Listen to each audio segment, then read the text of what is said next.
August 2nd, 2020. This is the view from the pipe organ. Pastor and I are home at St. John's, and I am at the organ for the first time in more weeks than I could have imagined being away. I thought you might like to hear a hymn on your pipe organ, so I've been thinking about what to play, and I've decided to play my favorite hymn, which is Joyful, Joyful, We Adore Thee.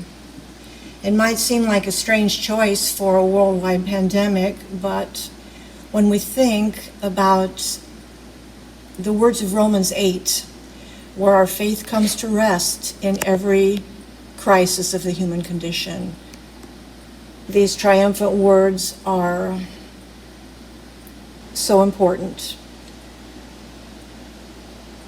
Nothing can separate us from God's love. I'll be playing 3 verses, so why don't you sing along on 1 and 4, and then you have your choice of verse 2 or 3. Beethoven, Joyful, Joyful, We Adore Thee.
To everything there is a season and a time for every purpose under heaven.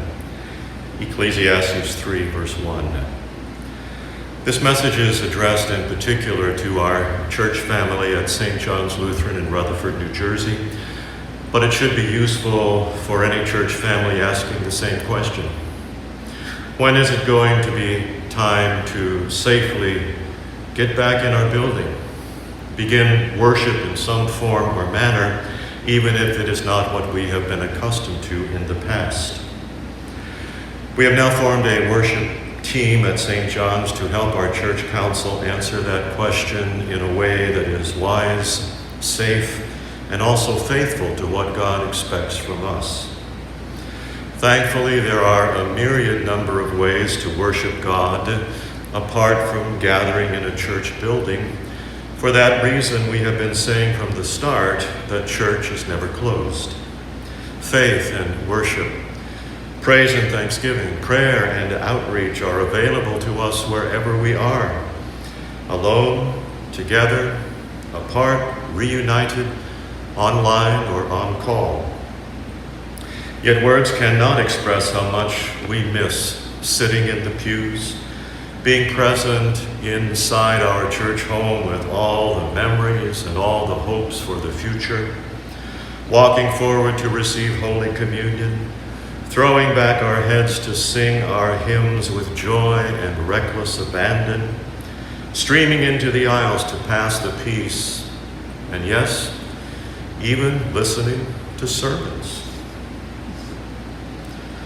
So we know there is a time and a season for every purpose under heaven, even for getting back to in-person worship inside our building. To that end, we know it is essential that we pay close attention to what health professionals have been telling us, what those in our government who are taking the dangers seriously have mandated, and what our national church leadership is saying. Specifically, we cannot safely resume indoor worship unless the infection rate in our area has been going down 14 days in a row. Nor do we feel we can safely gather indoors unless adequate and rapid testing is available and contact tracing is actually working should the need arise. We also have been told that we should not exceed 25% of the maximum number of people who can comfortably and safely be accommodated in our worship space. We have done the math for you, and believe it or not, the maximum number of people who can safely gather in our worship space at St. John's when the time is right is 32. Since Teresa and I will definitely be in attendance, that means just 30 more can gather indoors whenever in-person worship begins.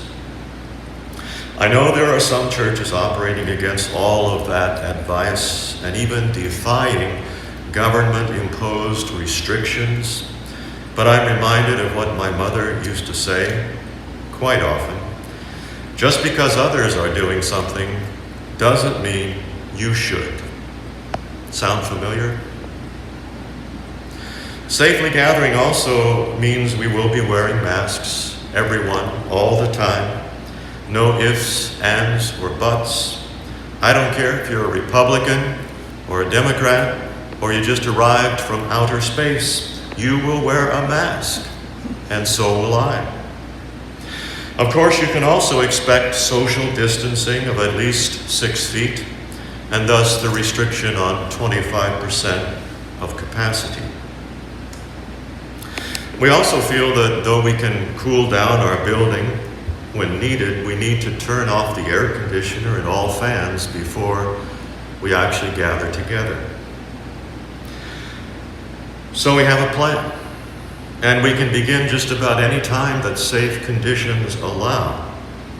Those arriving for worship will have their temperatures checked, be ushered to seating, and remain there for the entire service, which ideally will last about 20 minutes.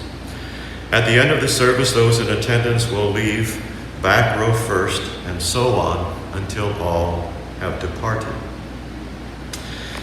To limit time together indoors but still have a meaningful worship experience, we are planning that this 20-minute service will feature the lessons, prayers, and psalm found in the weekly Celebrate insert. I also think it can be safe to commune in our seats if we each take one of those pre-packaged communion cups and wafers as we enter. Some have asked, well, how can you commune with a mask on? And I think that should be easy. In fact, no one should remove a mask to commune ever. The wafer's about the size of a dime. I'm sure you can slip that under a mask.